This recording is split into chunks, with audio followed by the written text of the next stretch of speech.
En manchette aujourd'hui, Île du Pas, le dossier des zones inondables inquiète les élus. Bonjour à tous, bienvenue à votre bulletin d'information en ce 14 février, jour de la Saint-Valentin. On débute le bulletin en se déplaçant à l'Île du Pas. Hier, le 13 février, c'était la séance régulière des membres du conseil municipal. Le gouvernement du Québec est à revoir les cartes qui délimitent les zones inondables dans les différentes municipalités. Et la municipalité de la Visitation de l'Île du Pas craint le pire et prépare ses arguments. Pour les élus, ce dossier est la priorité municipale numéro 1 pour 2024. Lors de la séance mensuelle des membres du conseil, tenue, donc on l'a dit, le 13 février, les élus ont voté un budget à ce sujet, un budget maximum de 15 000 $ permettant d'embaucher un expert en prévision de la rédaction d'un mémoire qui sera soumis au gouvernement du Québec en lien avec la délimitation des zones inondables. La résolution vise donc à mandater une ressource externe pour l'aide à la production d'un document d'appui technique sur la nouvelle réglementation concernant les restrictions associées aux zones inondables. La résolution a été adoptée à l'unanimité des membres du Conseil présents. On va avoir, dans le fond, deux extraits combinés qui ont été enregistrés lors de cette séance. Premièrement, on va écouter un extrait qui se veut l'adoption de la résolution. Puis, lors de la période de questions, CTRB a demandé des précisions sur ce dossier au maire Alain Goyette. Ce dernier, vous le constaterez alors, ne s'est pas fait prier pour expliquer l'importance et surtout l'impact que ce dossier pourrait avoir sur sa municipalité. On regarde et on écoute. Mandat pour l'aide à la production d'un document d'appui technique sur la nouvelle réglementation concernant les restrictions associées aux zones inondables.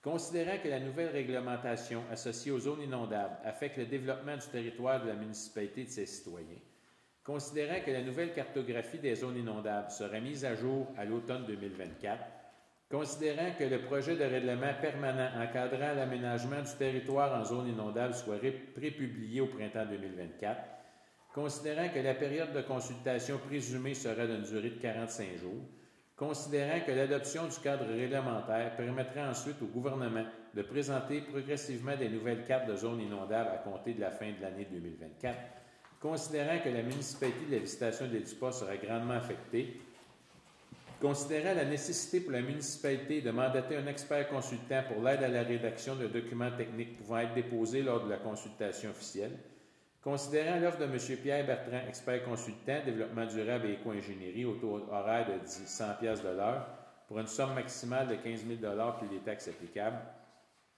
En conséquence, les proposés par, appuyés par et résolus que le préambule de la présente résolution en fait partie intégrante, que M. Pierre Bertrand, expert consultant, développement durable et éco-ingénierie, soit mandaté pour nous aider à produire un document technique présentant les doléances de la municipalité et leur justification eu égard aux impacts sur le développement de son territoire et sur les citoyens, en lien avec la nouvelle réglementation concernant les restrictions associées aux zones inondables, au taux horaire de 100 $ l'heure, pour une somme maximale de 15 000 $ plus les taxes applicables, le tout en conformité avec la proposition reçue.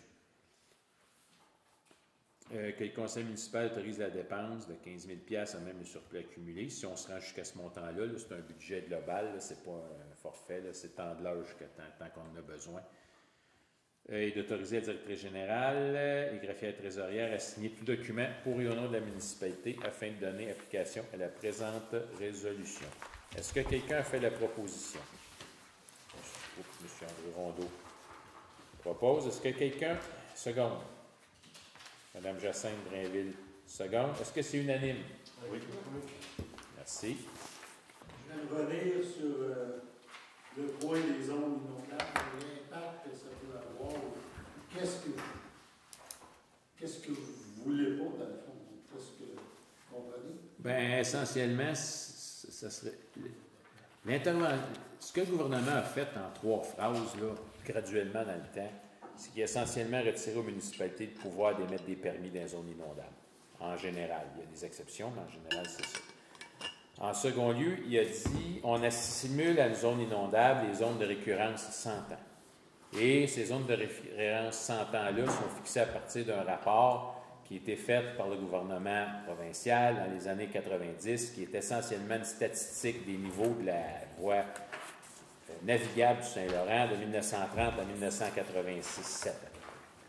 Puis, dans la troisième phrase, ce qu'il nous dit, c'est que, n'oubliez pas, la seule personne qui peut déclarer une zone inondable ou pas, c'est un arpenteur. Fait que ça, ces trois contraintes-là font en sorte qu'une partie importante de l'île du Pas se trouve dans les zones inondables et que le règlement qui était fait pour la province au complet. Il y a les situations sont différentes que si tu es avant Montréal, entre Montréal et Lanoraie, dans les îles, dans le delta du Saint-Laurent, dans le lac Saint-Pierre, ou des rivières, comme on a vu ce printemps en Montagnini, qui a débordé et qui sont arrivés dans une fraction de seconde, bien, ta maison n'est plus là. Quand on regarde les articles, chacun des articles fait un certain sens pour un certain territoire, mais pour le nôtre, ça n'a pas de bon sens. Ça n'a pas de bon sens d'empêcher quelqu'un de changer la pente de sa toiture parce qu'il est dans une zone inondable. Ça n'a pas de bon sens d'empêcher quelqu'un de pouvoir se faire une rampe d'handicapé puis une toilette pour handicapé dans sa maison parce que cette personne-là va être en chaise roulante. Puis parce qu'elle est dans une zone inondable, elle ne peut pas faire ça. Elle ne peut pas faire un deuxième étage, elle est en chaise roulante. Fait que ça n'a pas de bon sens. Ça n'a pas de bon sens de demander à des agriculteurs de demander un certificat d'autorisation au ministère de l'Environnement pour agrandir une grange ou pour faire une remise agricole. Puis il faut comprendre que quand on parle ici de zone inondable, on ne parle pas d'être 3 pieds dans l'eau. Nos faibles pentes qu'on a ici, à peu près 1%, font en sorte que l'erreur est amplifiée de 100 fois. Quand tu as 1 cm d'erreur en hauteur, ça te donne 1 mètre de largeur. Ce que le gouvernement nous dit, c'est que les mesures qu'il nous offre actuellement ont une précision de 20 cm. Ça veut dire 20 mètres. Ça veut dire qu'il y a plus, dans une marge d'erreur de 20 mètres, on peut déterminer la zone inondable. Ça, bien, ça fait en sorte que ça n'a pas de bon sens des démarches. Ça demande, faut aller demander à un arpenteur qui vienne déterminer chez nous la zone inondable, bien, chez la personne qui va faire son permis. Puis les zones inondables sont déterminées par une statistique des codes de crue de la voie maritime du Saint-Laurent, qui est basée sur une époque qui n'est pas celle qu'on a aujourd'hui. Dans les années 30, il n'y avait pas la précision des instruments qu'on a aujourd'hui. Il n'y avait surtout pas les objets de régulation qu'il y a aujourd'hui, qui est le barrage de Moses Saunders en Ontario, puis toute la gestion de la rivière des Outaouais, puis tout l'aménagement qui s'est fait dans les écluses, puis tout ça, puis la fin de l'aménagement de la voie maritime. Fait que ces statistiques-là ne sont pas bonnes. Il faut qu'il y ait une détermination des zones plus faciles à administrer pour l'île du Pas, en tenant compte qu'il y a une plage d'erreur importante, que même si pour certains c'est précis, mais quand tu l'appliques en grandeur, ça n'a pas de bon sens. Il faut qu'il y ait un mécanisme pour juger de ces affaires-là. En plus, nous autres, ici, on est dans un faible courant. Les maisons ne partent pas là, quand il y a trop d'eau. L'eau monte, elle ne s'en va pas avec les maisons comme c'est le cas des rivières. Fait que ce qu'il faut faire, nous autres, c'est qu'il faut démontrer qu'on est une exception, puis il faut qu'il y ait des règles d'exception qui s'appliquent chez nous. Pas parce qu'on veut se bâtir dans l'eau, on ne se bâtit pas dans l'eau. C'est juste que la manière que le territoire est fait, avec les faibles pentes, il faut être extrêmement précis, sinon ce n'est pas applicable et ce n'est pas gérable par nos employés. La fibre optique pourra finalement passer les ponts des îles. La nouvelle a été confirmée par le maire de l'île du Pas, Alain Goyette, lors de cette séance mensuelle des élus tenue mardi soir. Après un refus du ministère des Transports du Québec de faire passer la fibre optique à l'intérieur de la structure des deux ponts, les deux premiers ponts là, entre Berthierville et Saint-Ignace, celui reliant la ville de Berthierville à l'île du Pas notamment, et on parle de la première île et le deuxième pont là, qui se rend à l'île du Pas, eh bien, le refus, c'est en raison de l'état précaire de ces deux ponts. Évidemment, les ponts ne se sont pas améliorés depuis la demande. Et les élus, finalement, avec l'appui de la députée de Berthier et ministre du Tourisme, Caroline Proulx, ont finalement obtenu du ministère des Transports du Québec que soit accrochée à la structure des 2 ponts, et même des 3 ponts lorsqu'on se rendra à Saint-Ignace, la fibre optique. Donc, au lieu de la faire passer à l'intérieur du pont et de fragiliser encore davantage la structure de ces ponts qui devront être faits, donc, on pourra, en accrochant la fibre optique au parapet chaque côté, à une hauteur qui les sécurisera. Donc, ils seront un peu, les fils passeront sous la hauteur de la chaussée, si on peut dire. Donc, l'hiver, les charrues qui enverront la neige de chaque côté n'abîmeront pas la fibre optique. Donc, ça permettra de résoudre le problème. On écoute un extrait de la séance des élus de l'Île-du-Pas à ce sujet. Pour ceux qui s'inquiètent au sujet du projet au tré-branché pour le déroulement de la fibre optique sur notre territoire, le projet avait été arrêté parce qu'on n'était pas capable de passer la fibre optique dans les ponts. Actuellement, dans les trottoirs des ponts, il y a l'électricité qui passe là-dedans, la câble-distribution et le service de téléphonie. Et on a déjà de la fibre optique de villes et villages branchés qui est comme au tré-branché 1. Et comme les ponts sont endommagés, c'était plus possible de passer de la fibre optique. Là, les tuyaux n'étaient plus alignés. On a demandé au ministère des Transports de pouvoir s'accrocher après le pont, qui ont dans un premier temps refusé. Et suite à l'intervention politique de notre députée, Mme Caroline Proulx, un accord est survenu le 30 janvier 2024. Le MTQ va nous permettre de s'accrocher après la structure du pont pour traverser la fibre optique. En avril-mai de cette année, on devrait voir la fibre optique se dérouler dans les îles, autant dans l'Île-du-Pas qu'à Saint-Ignace, pour avoir le service fonctionnel d'ici la fin de l'année 2024. C'était mon annonce. Toujours lors de cette assemblée des élus de l'Île-du-Pas, CTRB a appris que la municipalité appuie le projet Marché printanier édition 2024 dans la municipalité. Ce marché printanier retiendra l'attention le 4 mai prochain, peut-on annoncer en primeur, et prendra place en l'église de l'Île-du-Pas. On écoute un extrait de la réunion des élus. Tenue de l'événement Marché printanier de l'Île-du-Pas édition 2024, c'est une primeur qu'on vous annonce. Considérant le conseil municipal désire que la municipalité de la Visitation de l'Île-du-Pas se distingue par son offre événementielle par le biais de la tenue d'un premier marché printanier, il est proposé par, appuyé par et résolu que soit autorisée la tenue de l'événement Marché printanier de l'Île-du-Pas, édition 2024, prévu le 4 mai 2024 entre 10h et 16h30 à l'Église de la Visitation de l'Île-du-Pas. Que soit autorisées les diverses dépenses nécessaires à la tenue de l'événement, à même le poste budgétaire 02 702 00 999. Est-ce que quelqu'un a fait la proposition? Mme Jacinthe Drainville propose. M. Stéphane Lamar, seconde. Est-ce que c'est unanime? Oui. L'Île-du-Pas, finalement, participera également cet été au projet des cadets policiers, projet chapeauté par la MRC de Dautré. L'Île-du-Pas verra sur ses rangs des cadets policiers circuler en vélo. La municipalité aura droit à 10 % du temps global des cadets embauchés cet été dans nos municipalités et paiera donc 10 % de la facture. On écoute une fois de plus le maire Alain Goyette.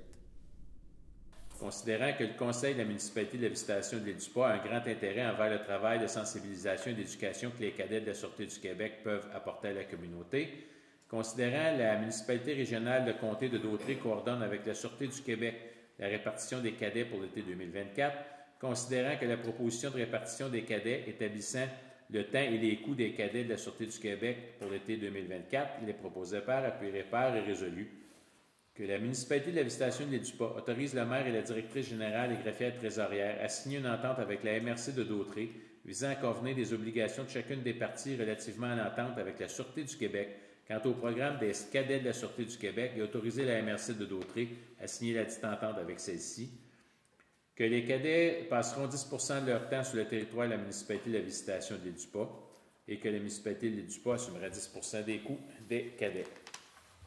Est-ce que quelqu'un en fait la proposition? Oui. M. Serge Boucher propose, M. François Drainville seconde. Est-ce que c'est unanime? Oui. Fait qu'on va avoir des cadets policiers en vélo sur nos routes qui vont sensibiliser le monde. Et surtout avec les travaux qui vont reprendre cet été, ça ne sera pas un mal. Toujours lors de cette assemblée du conseil municipal de l'Île-du-Pas, les élus ont renouvelé l'adhésion de la municipalité à la Chambre de commerce et d'industrie Berthier-Dautré, appuyé le réseau des femmes élues de la Naudière, confirmé un appui financier à l'école Pierre de Lestage pour l'album des finissants et renouvelé la contribution annuelle que fait la municipalité au réseau Biblio pour l'année 2024. Rappelons que les citoyens de l'Île-du-Pas partagent les services de la bibliothèque municipale avec ceux de Berthierville. Sur ce, allons à la pause. Chers téléspectateurs, vous êtes cordialement invités le samedi matin dès 9h30 à notre bingo télédiffusé de nos studios de Berthierville. Depuis plusieurs années, nos adeptes de la télévision régionale se sont divisés un montant de 600 $, disponible chaque semaine lors de notre joute de bingo à CTRP. Un amical animateur et ses joyeux compères, dont un technicien et deux bénévoles, partagent tour à tour cette émission dans le but de vous agrémenter durant 60 minutes. Un moment de plaisir qui pourrait s'avérer payant pour vous. Vous pouvez donc vous procurer les cartes de jeu chez les dépositaires participants et j'ai nommé à Berthierville, le dépanneur Formule 1 et le garage Pétroté, sur la rue Gilles Villeneuve, le marché IGA Extra sur la rue Gabrielle Brissette, le marché Métro sur la rue Notre-Dame et la pharmacie Proxime sur la rue Frontenac. À Saint-Ignace-de-Loyola, le dépanneur Esso sur la rue de la Traverse et le marché Aldo sur le rang Saint-Michel. C'est donc un rendez-vous hebdomadaire chaque samedi matin dès 9h30 sur les ondes de CTRB, votre télévision régionale et communautaire, maintenant en haute définition. On vous attend donc en grand nombre et toute l'équipe vous souhaite bonne chance.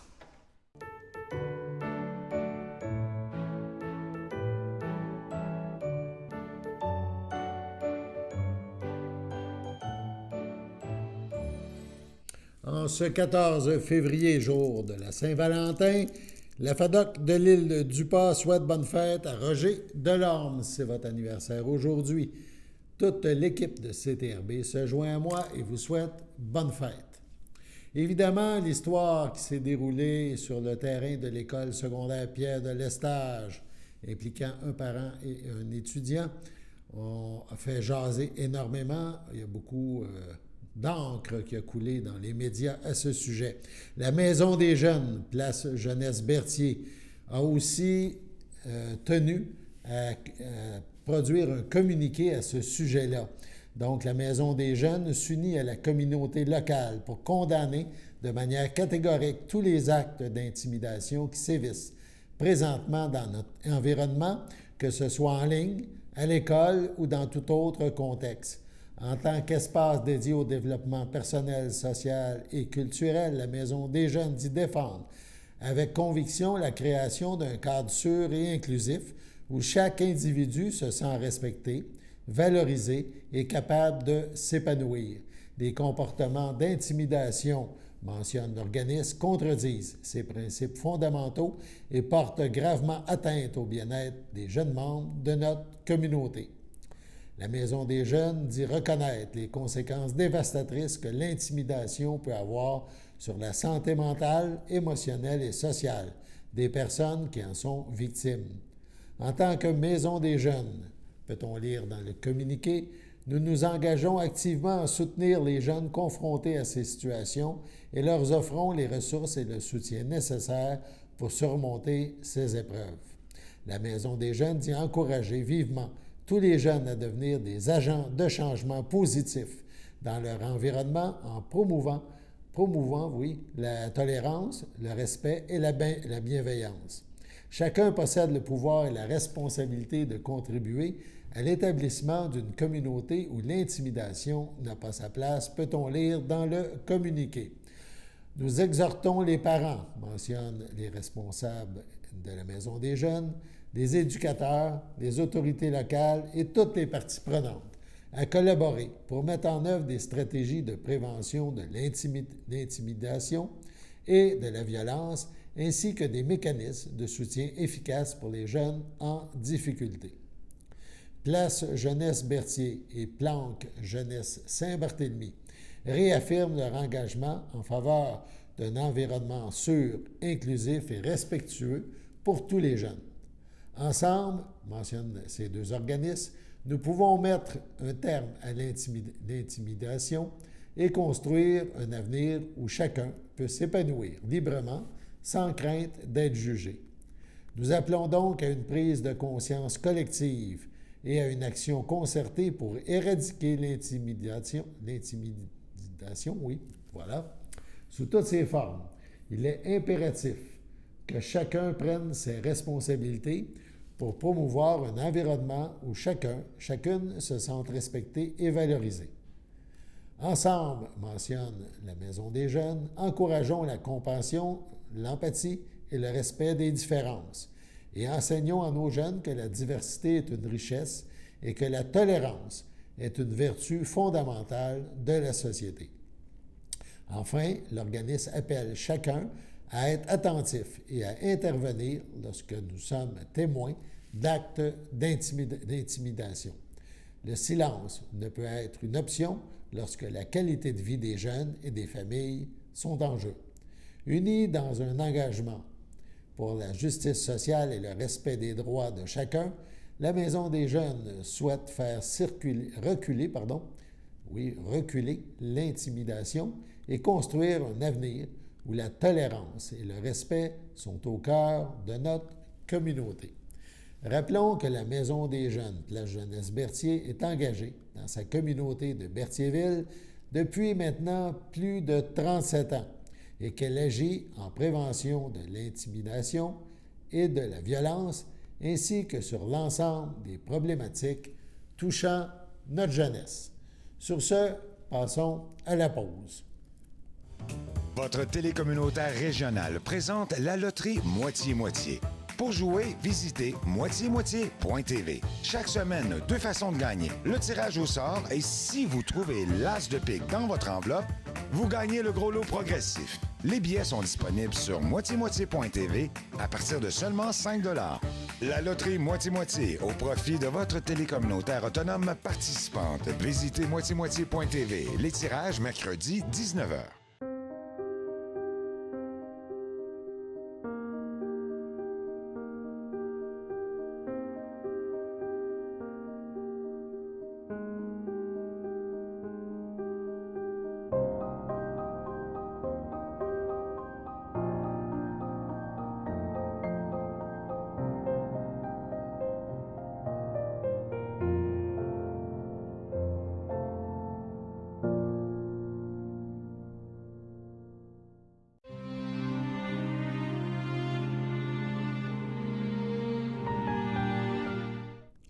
À Saint-Jean-de-Mata, le 28 janvier, à 83 ans, est décédé M. Gérald d'Estrempe, époux de feu Marcel Marchand, demeurant à Berthierville.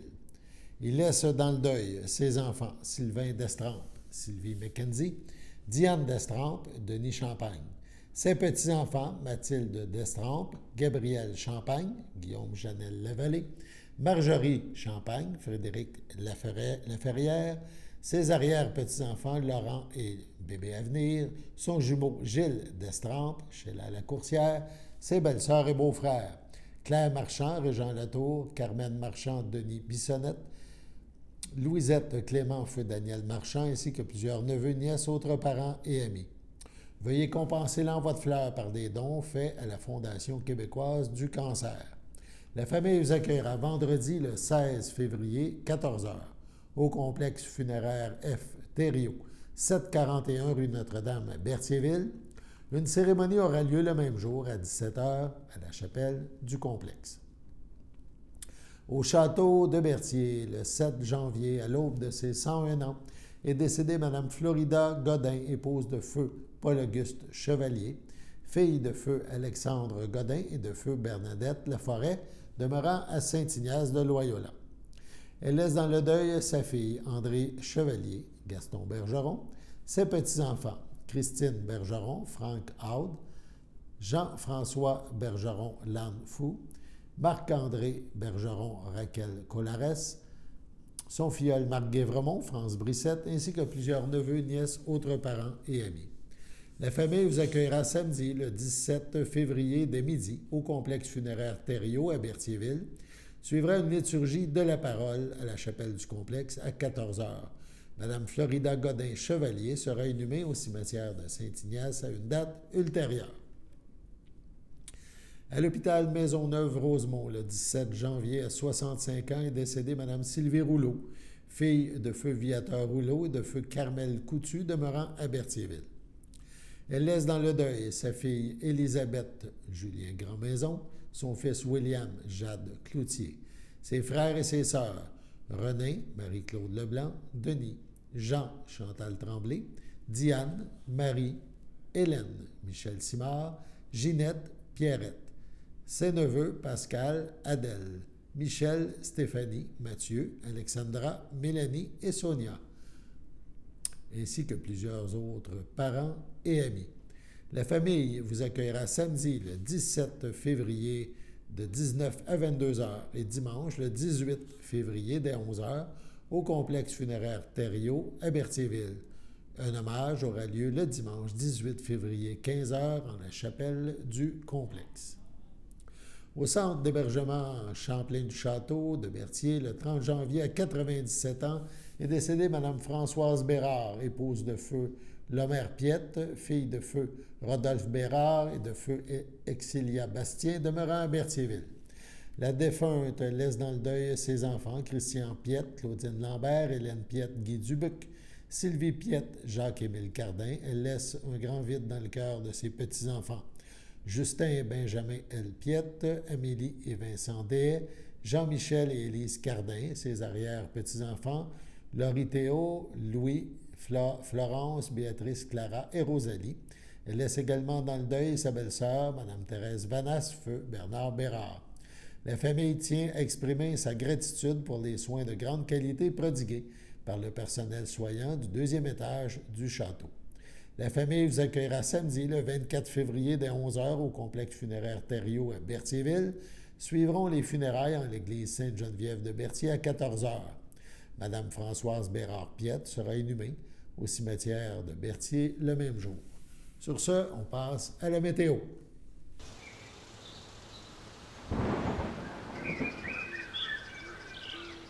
Bienvenue à votre météo de cette semaine. Aujourd'hui, mercredi soir, ce sera des passages nuageux, une température de -9, un temps ressenti de -17.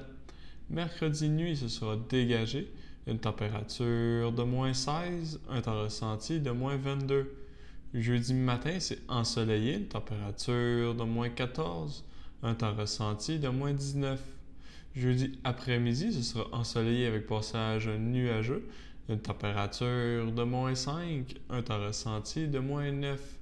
Jeudi soir, c'est nuageux avec quelques flocons, une température de -8, un temps ressenti de -13, moins de 1 cm de neige. Et voilà, c'était tout pour votre météo. On vous a présenté le bulletin d'information sur les ondes de CTRB, votre télévision locale et régionale, en ce 14 février, jour de la Saint-Valentin. Alain Bellumeur au pépites. Au nom de toute l'équipe, merci d'être des nôtres et à demain.